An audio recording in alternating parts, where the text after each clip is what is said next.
Shalom and welcome to another in our series of podcasts from Temple Beth Am, a dynamic center for conservative Judaism in Los Angeles. This is a recording of a class from our 2022 Elul Learning Series.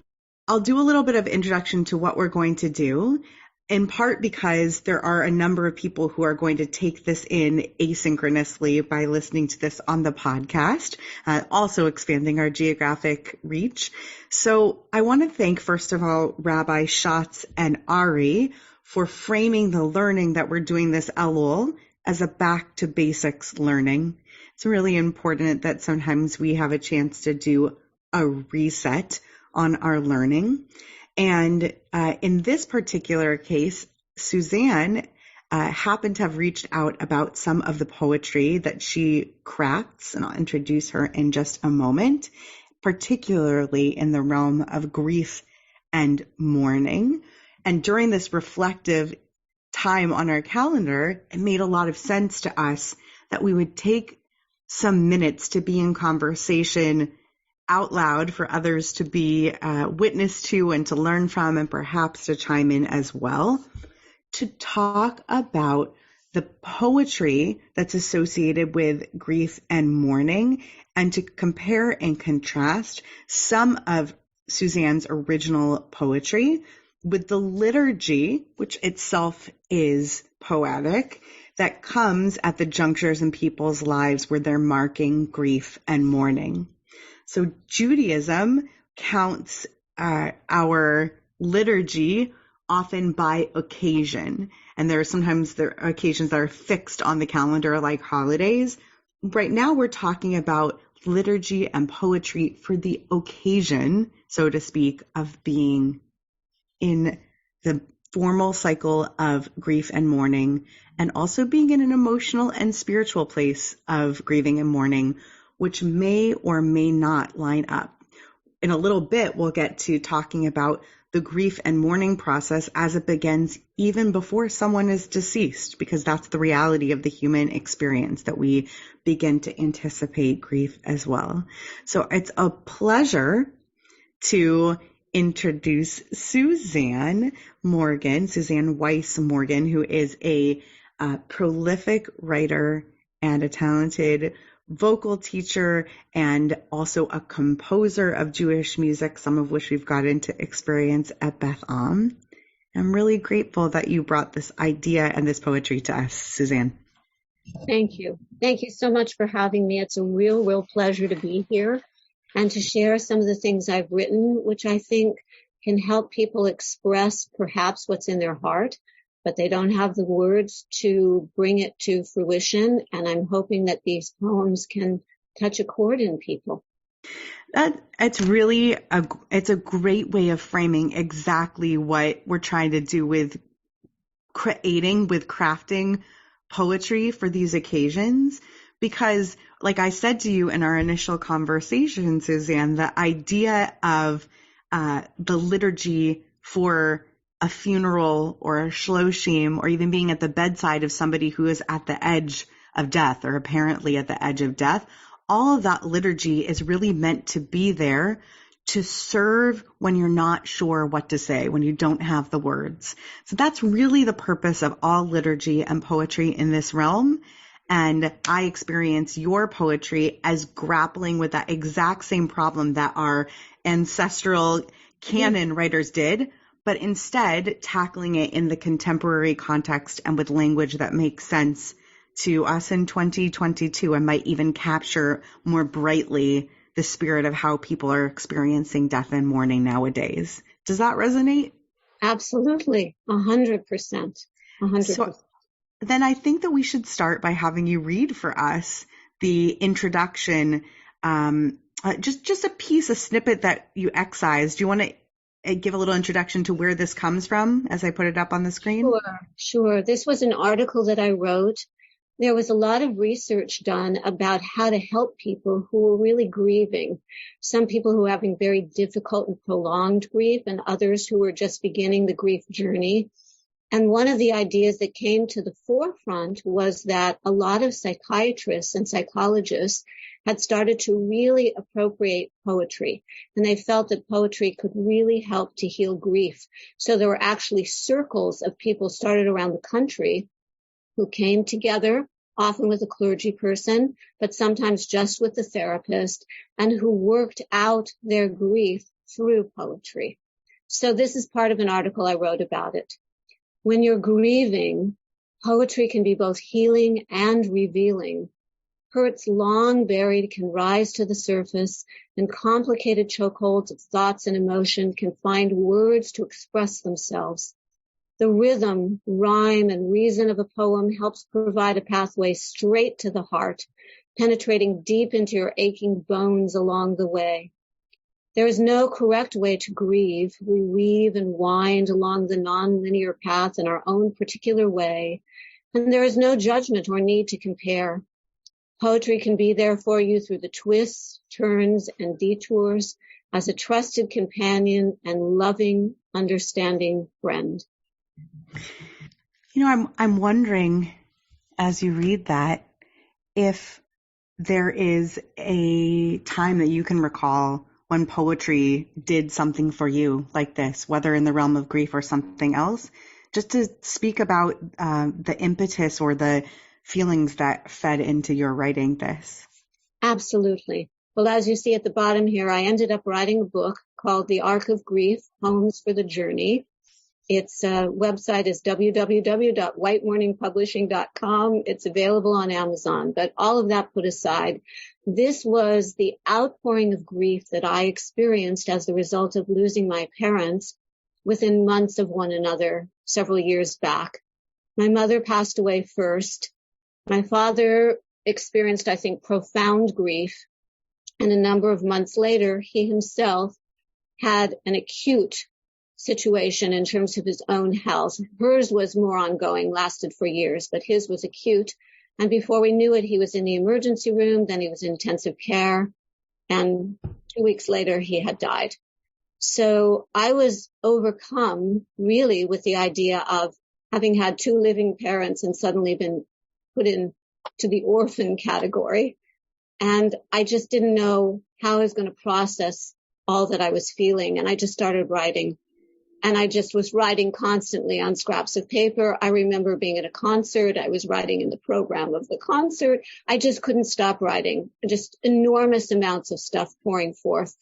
And I started sharing it with some people I knew, and they said, you know, you really should organize this because this could be a book and it could help people through the process. So what ended up happening was I started to think about grief also beyond my own experience to include experience of other people who perhaps had been different than mine. And the book got organized into 3 sections. It begins, in the midst, and reemergence. And it just sort of carries through this journey, which of course is different for everyone. But the idea was to allow people to have touchstones at different points along the way. It really, really helped me process my grief. And my hope was that it would help others in that way. When I read you writing, there's no correct way to grieve, I hear someone understanding that either you yourself or other people you've witnessed need that affirmation that there is no one correct way to grieve or even on one given day.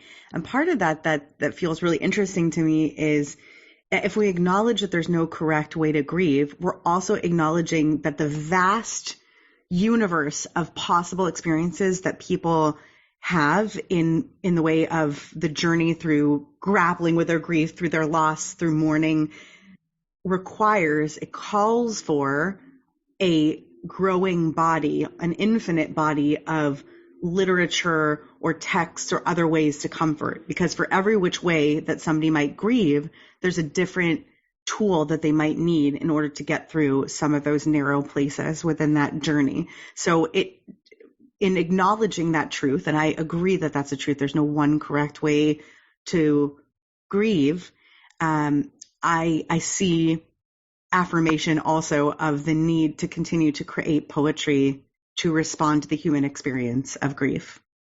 I think that's 100% true. And I know that what I've heard back from people in terms of feedback upon reading the book is that many people read the book many years after they had lost their loved ones, and of course thought they were finished with the process of grieving, and realized that there were pockets tucked away that they had never really dealt with, emotions that they hadn't really managed to process through, and needed to be thought about, felt, and dealt with again. And many people said to me, I'm grateful that I had this opportunity to have this exploration and journey again. Didn't know I needed it, but happy to have had it. Yeah. And it may not always be that poetry is their vehicle to revisit, but in this particular case, it does a lot of things. Not only does the poetry itself serve as a vehicle for affirming that other people's processes might be similar, but the more of a body of poetry is out there, the more people have an opportunity to identify with simply the notion of a variety of experiences. When they see somebody reflecting on moments where they were able to go back and smile, they see that that's part of the experience. And when they see people grappling with other family and sibling challenges and things of that sort, then they can see their experiences, but also even if they don't see their own experiences reflected, they see that there's no homogeny there. It's all a variety of experiences. Yes. And it really does seem that death is being much more spoken about these days than it ever was before. Different ways, not only of grieving, but different ways of dying, different ways of being buried. It's just much more in the news. You're hearing about death doulas and things that you hadn't heard about before. I think the whole conversation is opening up, and I'm hoping that people are going to be more open to it so it's not so fearful. Yeah, I completely agree. And I think that the more that we move from the realm of taboo and into the realm of being cohortative about it, letting people grieve in community, not just by saying the liturgy of Kaddish that's fixed, but by grieving through more specific reflections on their experiences, the more that people will feel the permission to do what they need to do, which is the thing we keep in tension with the very well-constructed boxes of ritual that we have within the Jewish tradition. We say we've got all of these, Shiva is Shiva, and poetry can then be the salve to when it comes to that not being the perfect ritual to graft onto every person's experience. Yes, absolutely. And I think Judaism does a wonderful job of constructing exactly what you said, these things that you move through beautifully, much more so than with some of the people I've spoken to who are not Jewish. But rituals serve people in different ways, and poetry is a different sort of ritual. That's really well put. I'm going to give Tybal a chance to contribute, and then we're going to move to actually read some of your poetry. Great.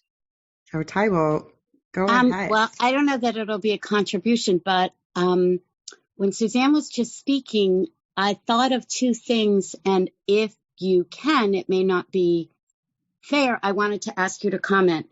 The first thing, or the two related things I thought of, and in part because Rabbi Cantor's introduction said that you're also a musician who writes. So, and from work I do, the short version is, because memory works differently, people who are aphasic post-stroke may be able to sing and have lyrics that they remember because it's a different memory encoding while they can't speak. You know, they have expressive aphasia, but they can still sing songs from their childhood.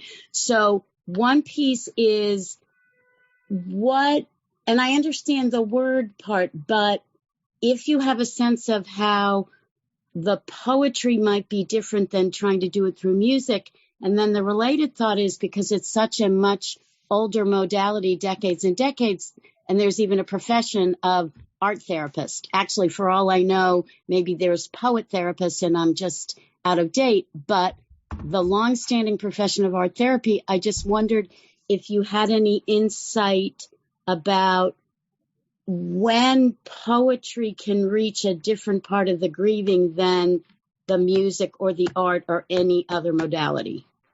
Yes, absolutely. Well, to start with, there is a profession called music therapy. And in fact, one of the prime candidates who did brilliantly with it was Gabby Giffords, who really was not doing well with language at all. They called in a music therapist, and she loved to sing. And through singing, she actually started to regain her ability to speak. So it's very, very powerful. It is a different part of the brain.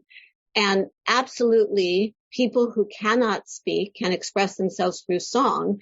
And from what I remember of the healing of Gabby Giffords, it showed her not only was she singing songs she loved and adored, but she was singing things back in terms of just language that normally would have been spoken. She was literally singing it, and therefore she could get it out of her mouth and have it move through her in a way that she couldn't when she was trying to speak. So that's one part of it. To speak to what you were saying about people who can't access the ability to speak, but, can get something from the music or from singing a song, I will tell you that I had some experiences a long time back. I used to work with the spiritual director at Cedars, and I remember one particular time being in the hospital, and what he wanted me to do was go from room to room and work with patients who really were nonverbal, but could respond in some way to song. And one of the most striking was a woman who was quite elderly, and her daughter was there, and the woman just was not communicating at all, hadn't spoken in a very long time, but she loved music. And I walked into the room and I asked the daughter what song this woman might possibly respond to, and she said the Anniversary Waltz. And I started to sing the Anniversary Waltz, and the woman not only perked up, but sang along. So she became verbal in that way, but only through the singing. And she sang the song. We sang the song. She looked very engaged. And then when the song was finished, it all went away. Her face changed, her affect changed. So it was quite striking and quite remarkable what the music can do. And they use music for Alzheimer's people now because they know that it processes a different part of the brain. They also know poetry, especially when read aloud, does, I think, affect people differently than prose. And I'm sure there is something to the sing-song nature, the way the flow of the air is, the way the language bends and twists. It's different than prose. So I don't know that it's quite as powerful as the music, but it definitely sits in the in-between, between prose and just talking. And for those people who are not able to connect to that communicative power of words, I think it's wonderful to have these bridges. I hope that answers a bit. That was a wonderful and insightful answer, and also a really great question about you're getting a thumbs up from Tybal. A really insightful answer.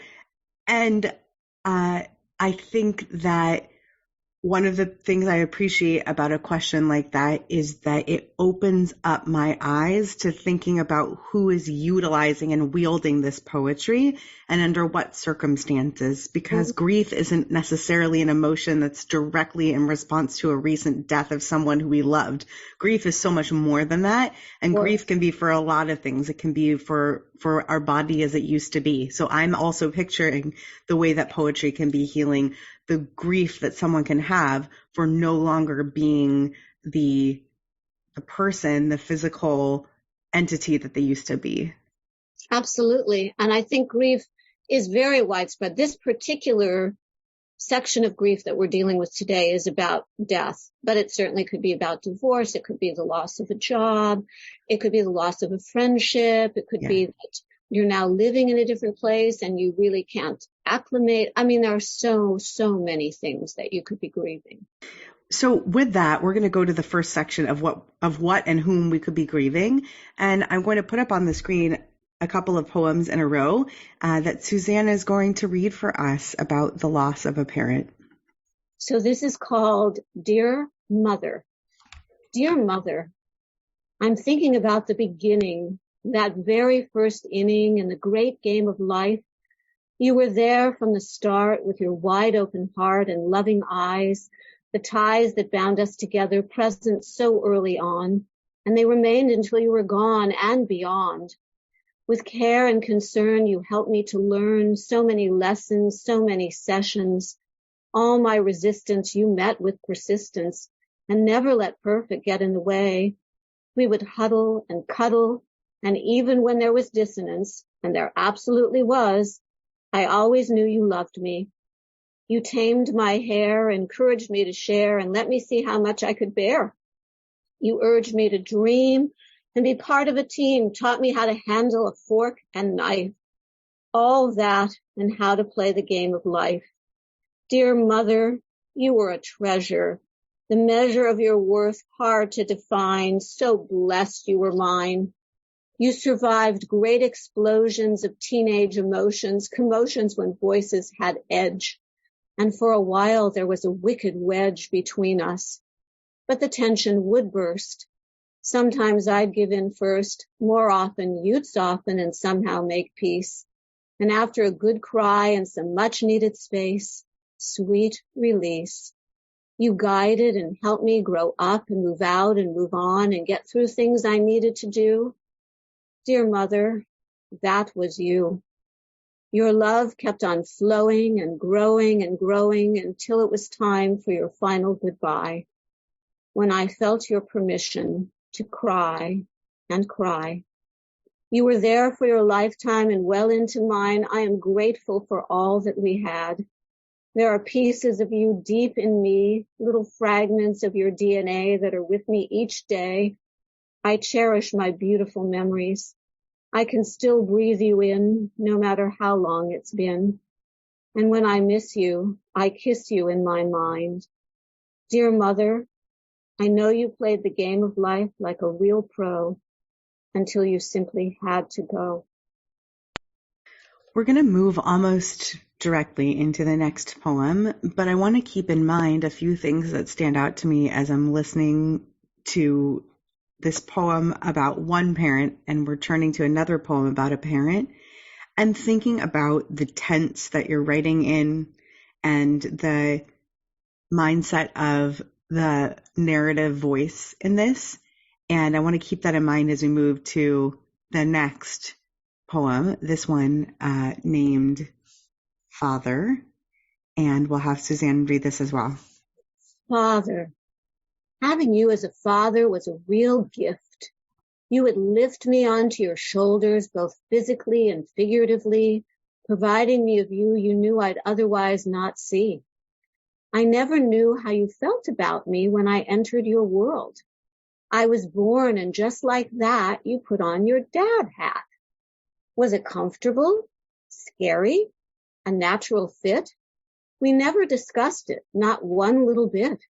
You always looked out for me, made it look easy. You could present with a hard shell, but I could tell that deep inside where love resides, you were soft and warm and ready. You helped to steady me when I lost my balance, taking on too great a load, finding myself stuck on some wayward road. You'd rein me in, but still give me space, testing and teaching till I found my place. You knew how to lead with grace, letting me save face.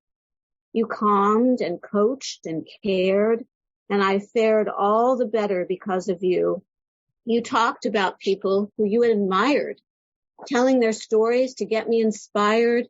To look for my passion, you said, do not ration. Take life on full bore. You'll achieve so much more. And if you do fail, you'll still really prevail. For life's lessons been learned, deep knowing's been earned. You were a fierce force. And of course, you raised me to battle, to rattle the cage, to rage when it mattered. You flattered me, played with me, guided, provided. And when it was time for goodbye, I won't lie. It was rough to let you go, my father and friend, there till the end. Deep, deep in my heart, you'll be with me forever. I'm moving forward, out on my own, but never alone, and always sending you much love. I'm thinking about these two poems side by side and what they tell us about the relationship that you had with each of these parents figures, or that the narrative voice, which may or may not be you, that relationship that they had with their parents.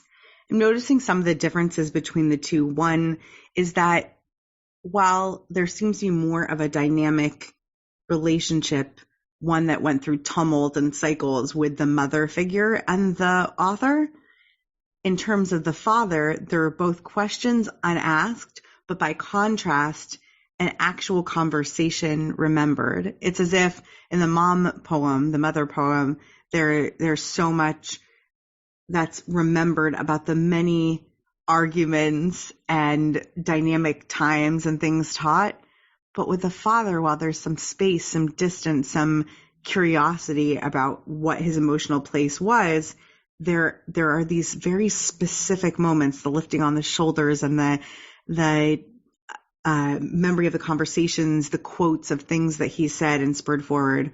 One thing I found interesting when we talked about this originally was this idea that the father and mother are just placeholders for different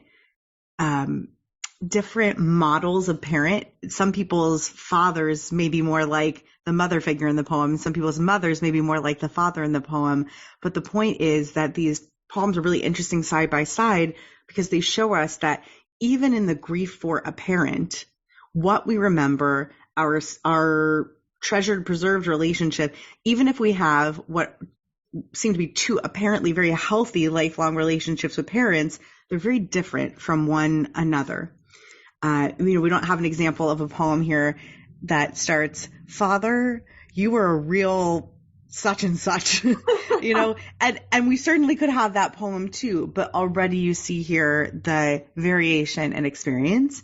And one question that I had for you is that as we were talking about the notion that people write personalized eulogies, and perhaps maybe even there's a niche market for writing personalized poetry for the deceased. In these two poems, I'm wondering what responsibility you felt to capturing the universal experience of the death of a mother, the death of a father. Do you feel like you can't do that, so you don't even try, or you do try to do that with these poems, or something in between? Well, I think it's something in between for sure. I did feel that I wanted to be more universal than just specific to myself. I sat down, particularly with the mother one. I really wanted to find a construct. And what came to me, even though my mother absolutely was not a baseball fan, this idea of playing the game of life, I really started to think about that because obviously it's the mother who is carrying the child and bringing the child into life. And I thought it starts with that, the decision to carry, and then to go on to play this game of life with your child all the way through and the various ways that could possibly play out. And I knew it would be impossible to hit all the particulars that everybody had gone through. But I also knew there were some universalistic things like the commotion and tumult that happens during teenagehood, the whole idea of the mother usually being the one who fusses more, do your hair, hold your fork like this, that sort of thing. So you're right, the interplay was different. For me, my father was an extremely important guiding force in my life, and I think for a lot of people I know that has been the case. And I think oftentimes, at least in the more stereotypic sense, and I think, again, like you said, we're playing so much more with gender fluidity and what everybody's role is and all of these things in the world. But the idea of the father as the protector, I particularly wanted to play out. And very often the father is larger physically than the mother. And this idea of the shoulders, of how being hoisted both figuratively and physically to the shoulders makes such a difference in the way you view life. I also felt when I wrote these two poems, I felt blessed in the sense that I did grow up with a mother and a father, and it made me think about what it's like for single parents and where they have to take both hats on. So they would have to be wearing the dad hat and the mom hat. And how do you incorporate all these things and do that for your child, or look for other influences that you can bring into their life to fill that dynamic?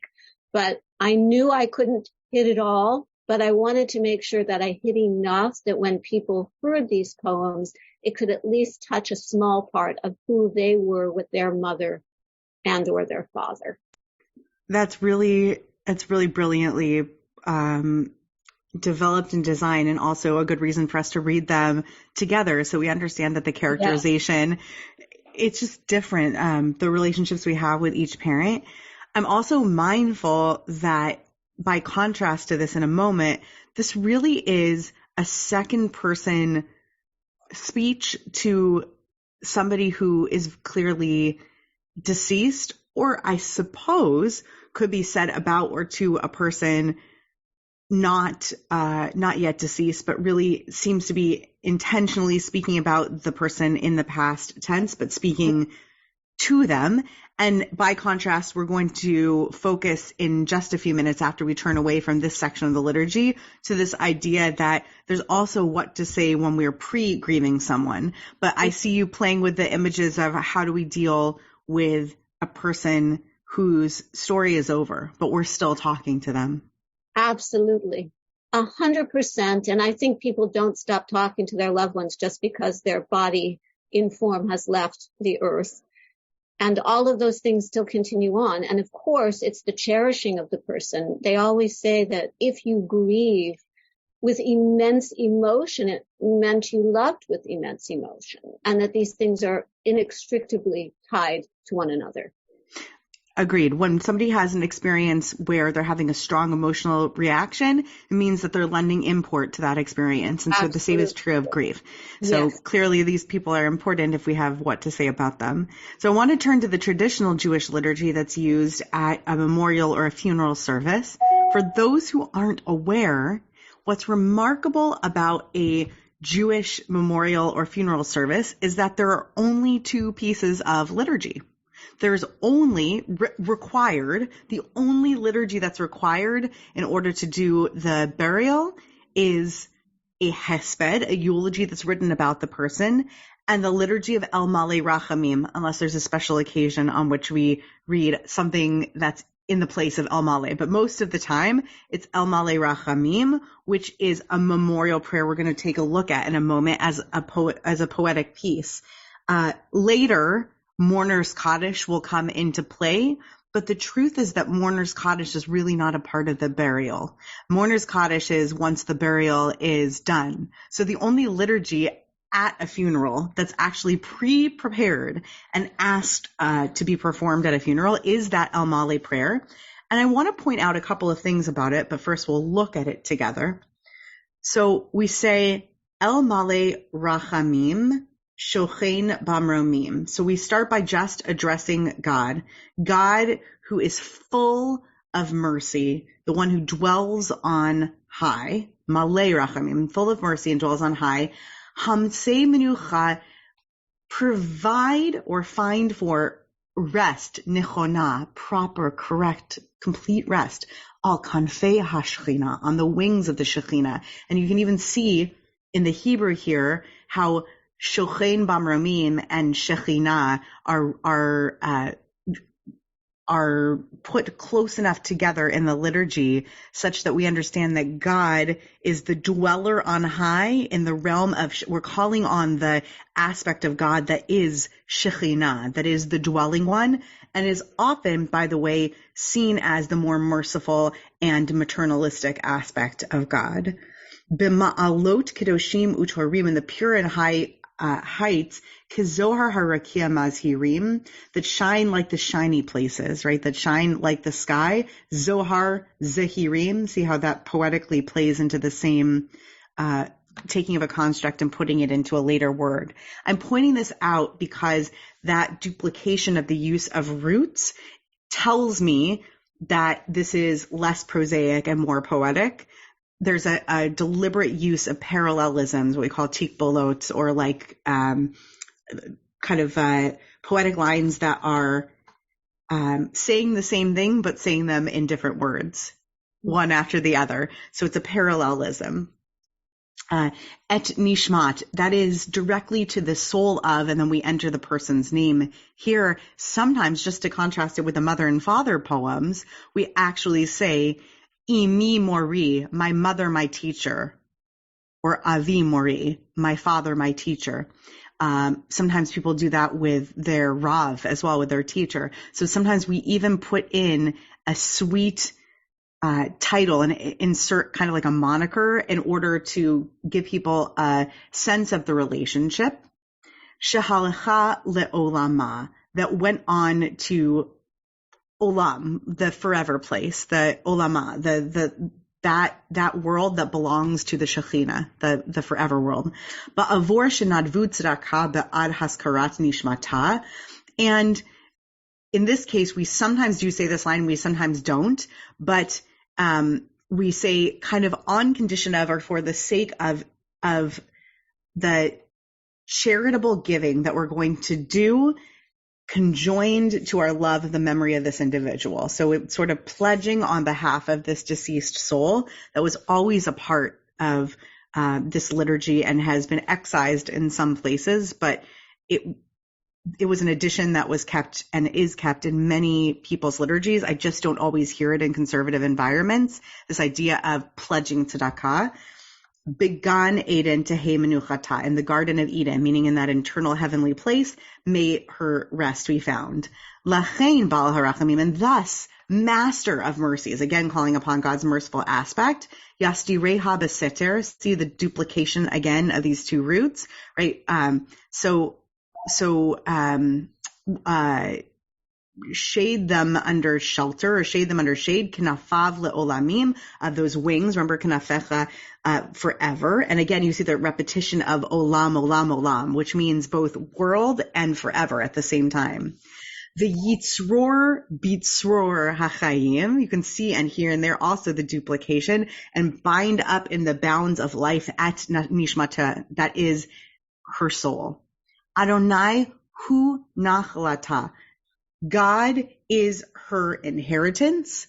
V'tanuach b'shalom al mishkava, and her soul should be or she shall be at rest in peace, upon the, like in the dwelling place, and that could very well be in this mishkava, in the place where she lies. So it's really referring to her eternal place of rest where she's been buried, and may she find a peaceful rest. This is really the RIP of Judaism. It's may she rest in her place in peace, meaning that her physical body is clearly still present because we just buried it. And let us say Amen. I want to point out one thing so as not to dwell on it too long before we move on to Suzanne's next piece of poetry. But what I find fascinating about this is that we, once again in the liturgy, are rather surprisingly, if you ask me, we're going to a second person voice where we're speaking not to the deceased, but to God. We're not talking about God or about the deceased. In your poem, Suzanne, we have for example, that went the wrong direction.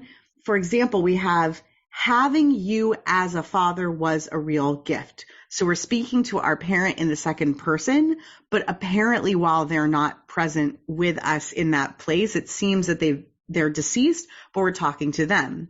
In this case, we're talking, in the case of El Male, we're talking about the deceased and to God about the deceased. So we're directly addressing God as opposed to the deceased, except at the very end.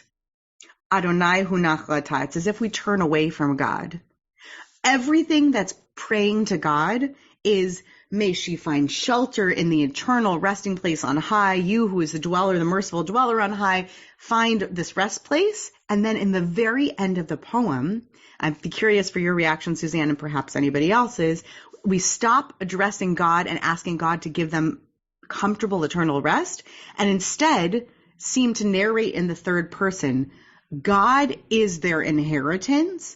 May their body, this mortal shell of their goof, their actual, the place where their soul was housed, may they find peaceful rest in that place where they're lying. It's as if we turn aside and say, we've been praying to God for that eternal soul, but meanwhile, we pray that she finds rest here in this place that we're presumably standing and looking at, having just buried it, perhaps with dirt still on our hands.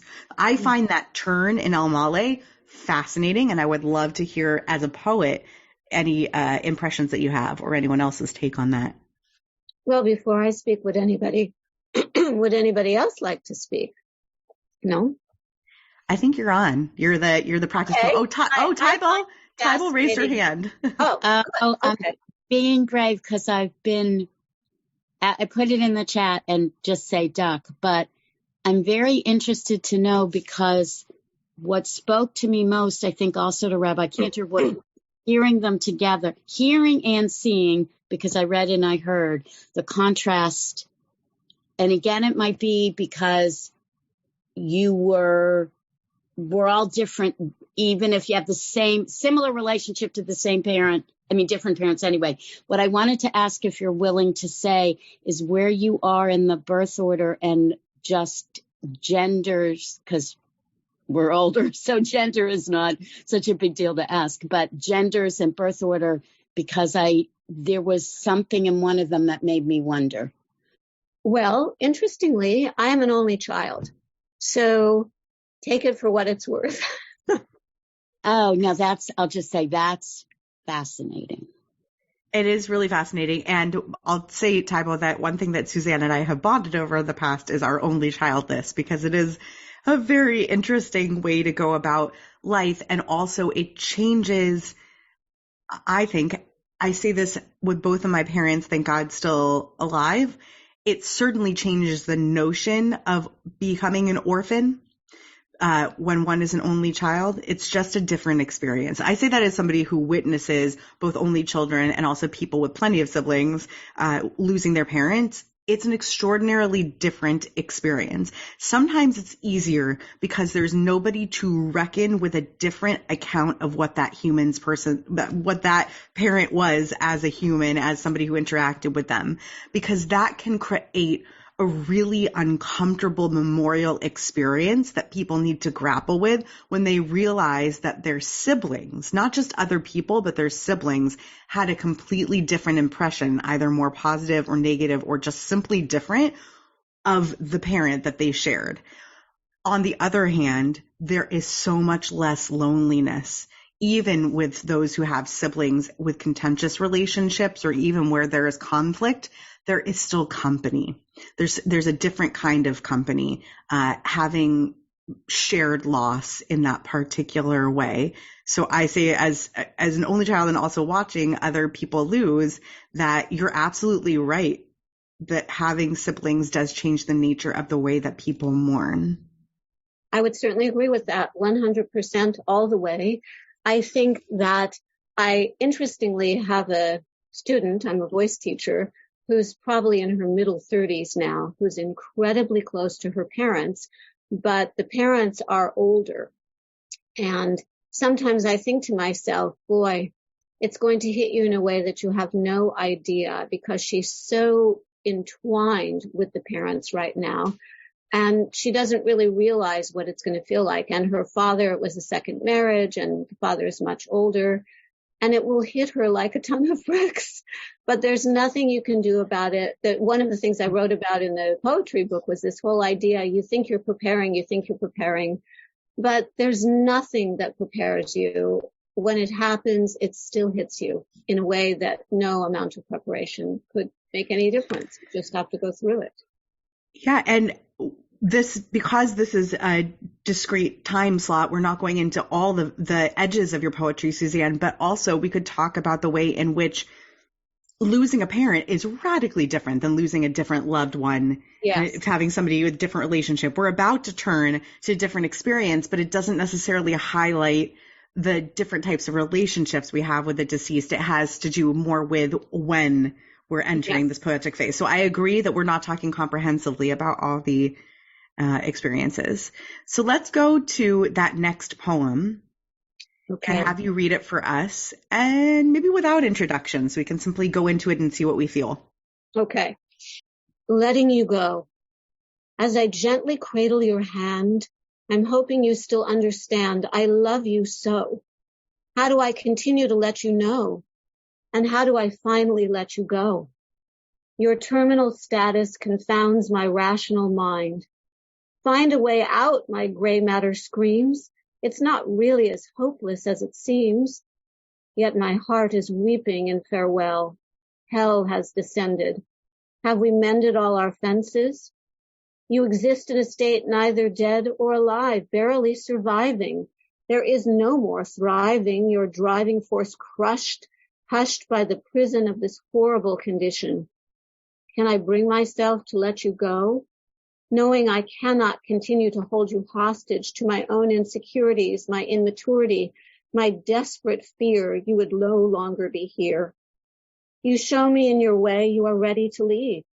Steady in your descent, spent, trapped, and sapped of energy and light, anything that made you previously vibrant and bright.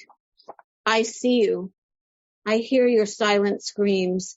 I sense your dreams desiring release, and I want your anguished purgatory to cease.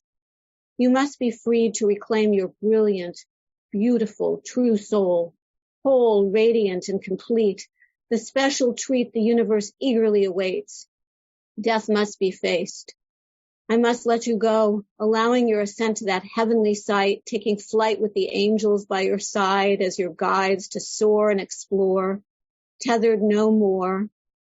With this final transition, your mission will be done, your new journey begun. I love you so and believe you absolutely do know, and I can now let you go. When I was sitting and reflecting on this piece, after we discussed the idea of goses, that Judaism has a concept and a name for a person who is what we might call nowadays experiencing brain death or no longer conscious, but we're experiencing somebody who is in that liminal time, clearly approaching death. I thought about something that seems like probably an odd analogy, but there's a huge and weighty taboo in most Jewish communities that keeps people from celebrating the birth of a child before a child arrives. So we don't say congratulations or mazal tov. Instead, we say b'sha'a tova, may it happen in good time. And there's a superstition against having baby showers or opening up or setting up a nursery before welcoming a child because, well, it's superstition. So it means that we are sort of welcoming mischief to enter if we acknowledge something that hasn't actually happened yet. And the reason why I frame it that way is because by contrast, there is no Jewish taboo when it comes to preparing for death. I'd love to hear your reflection on that idea, Suzanne, as poet, because I often encounter people who feel a tremendous amount of guilt that seems to increase the closer that their parent, partner, sibling, spouse, whomever, child, God forbid, but all these scenarios, as they approach death, that superstition about speaking about death and planning for that death seems to increase as they get closer to that stage.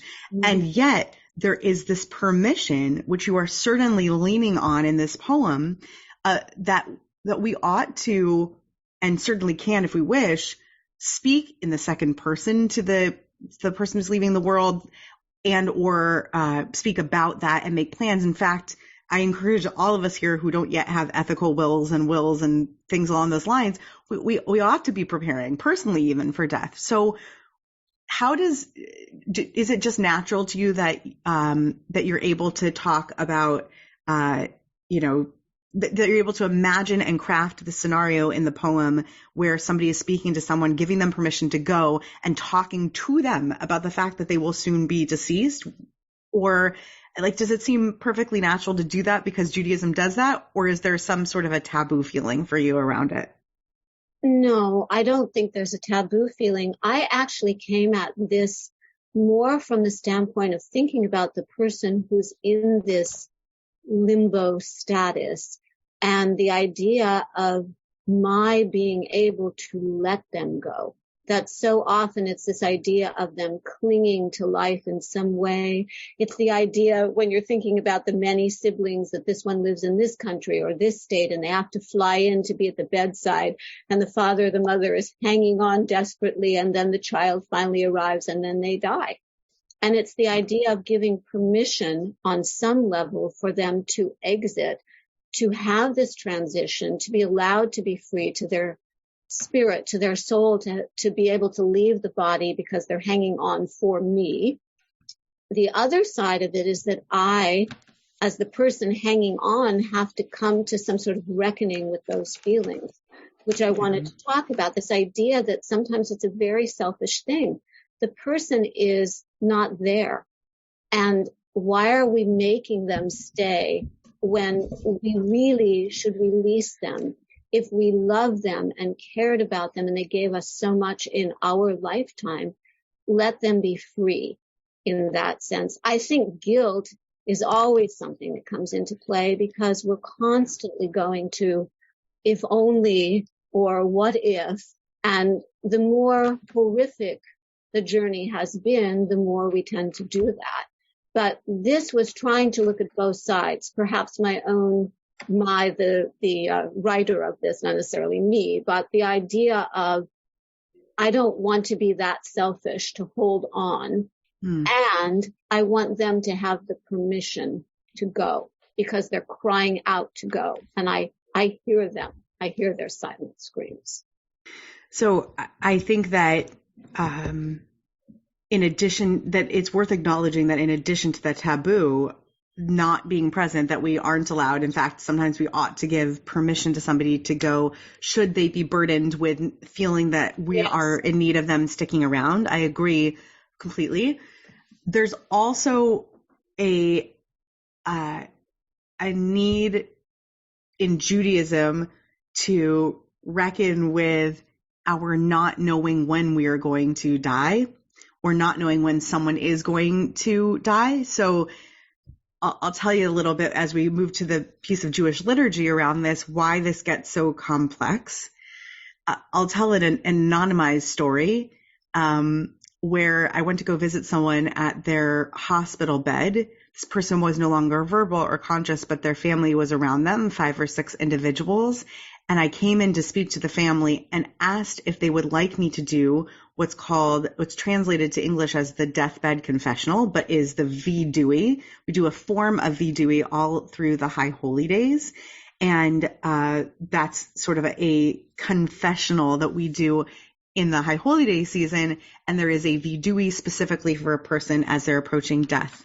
There's a great teaching in rabbinic literature that says shuv yom echad lifnei mitato, so repent one day before you die, which is both ridiculous and brilliant because the idea is we never know when we're going to pass, and therefore we ought to constantly be in a state of pursuing tshuva lest we are to die tomorrow.